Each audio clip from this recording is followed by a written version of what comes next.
Hi, my name is JT Wolfe of Mr. Stroop's 8th period 7th grade purpose class. Now, for my scenario this year, I built a PC. Now, I had to do quite a bit of research and obviously some budgeting, but I feel like it turned out really well. In this video, I'll explain to you the parts that I picked, why I picked them, and their statistics. Enjoy. Our first product on our list today is an NZXT H510 Elite. That's right, that is the case for this PC.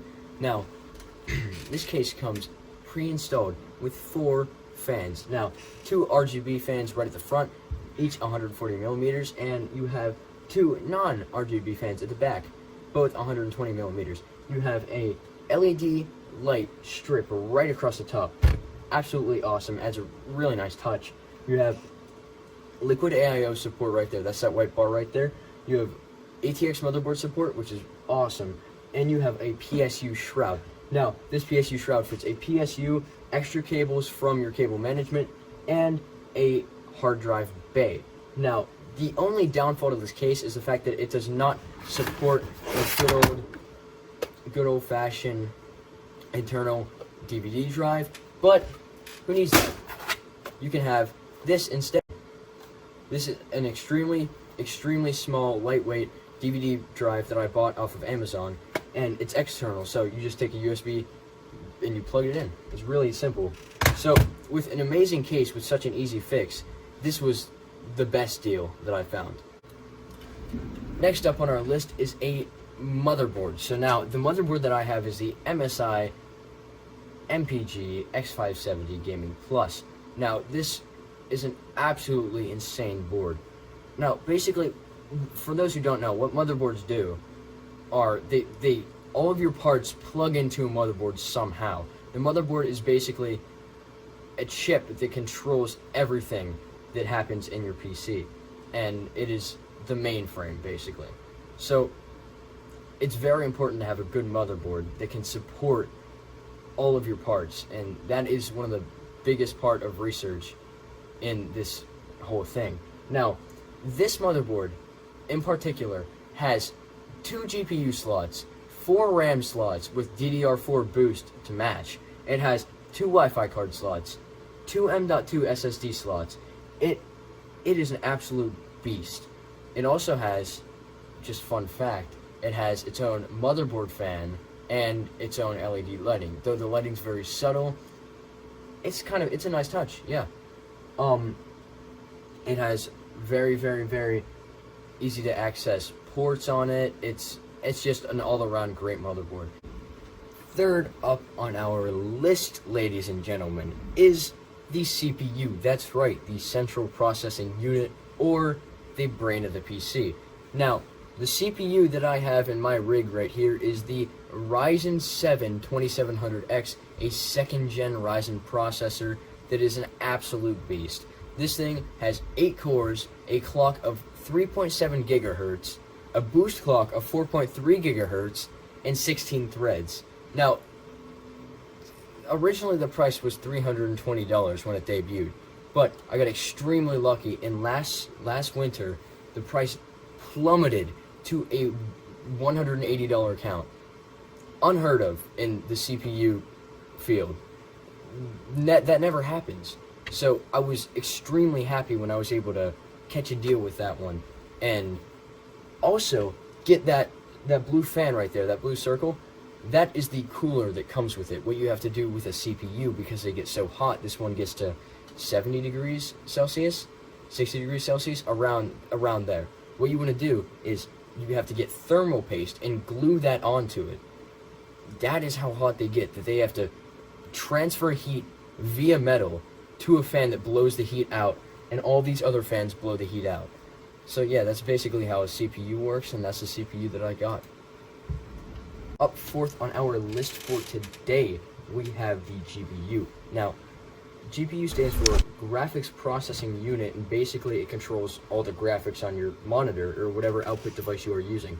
Now, the GPU that I've chosen is the RTX 2060 Super Founders Edition Nvidia-issued. So, I came to the conclusion that I would like a card like this because of my extremely advanced processor, which processor is another word for CPU. Now, my original card was an RX 580, and while this is an incredible card for its price, it is a very, very, very loved card. It was not performing how I wanted it to. It was not suited enough for my very advanced processor. So because they didn't match up too well, I needed to balance it out with a higher up graphics card. So I saved up and I ended up buying this one in spring. And now my PC runs at a good 500 frames per second.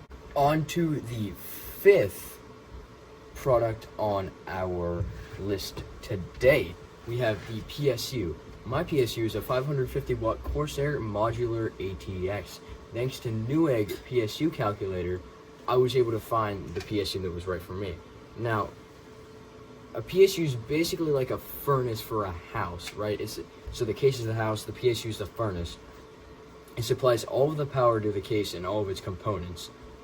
A PSU can be modular, semi-modular, and non-modular. I chose to buy a modular PC as the cords are already sleeved and sorted, making the cable management much, much, much less of a pain in the back. Now, the PSU sits in the PSU shroud right there, and it's not visible. It has its fan pointed down, and the power cord plugs into it. That is its use. That is its only use. It gets plugged into, and it transfers the power into the motherboard right there via that ATX slot, that ATX cord right there, and via these cords right there to the right of the GPU. Up 6 on our list today is RAM, or random access memory. Now, I chose 2 8GB sticks of GSKILL Trident RGB RAM, modified for AMD motherboards. RAM stands for random access memory and basically helps save what you're doing in real time.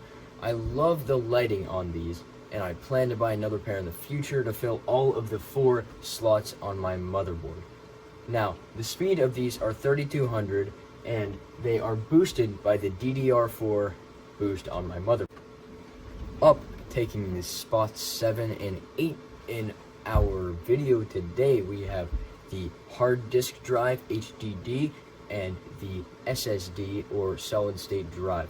Now, I chose the obvious Seagate Barracuda 2TB hard disk drive as my hard drive.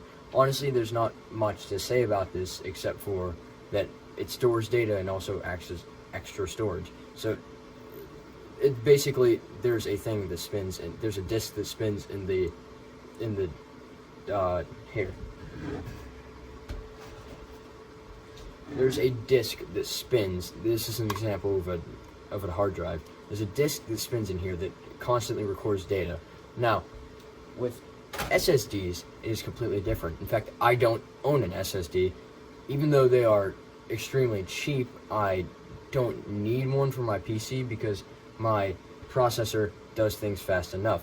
While SSDs do speed up time on your PC, it makes it go much, much, much faster.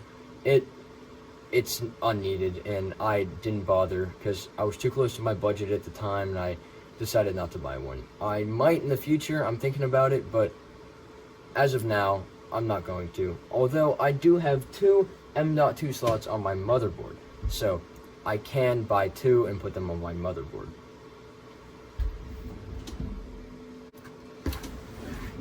Thank you for watching my video. I hope you really enjoyed. I'm glad that I was able to share my project with you. I genuinely enjoyed this project. This was so much fun, and it was a long con because I got the PC in the end. But I genuinely enjoyed learning about this stuff. This fascinates me every single day. I take apart old laptops, old alarm clocks. I'm constantly working to better my knowledge on PCs. And if you have any extra questions, go ahead, drop them down in the comments. If you feel like mine's a good video, feel free to leave a thumbs up, maybe subscribe. And yeah, thanks.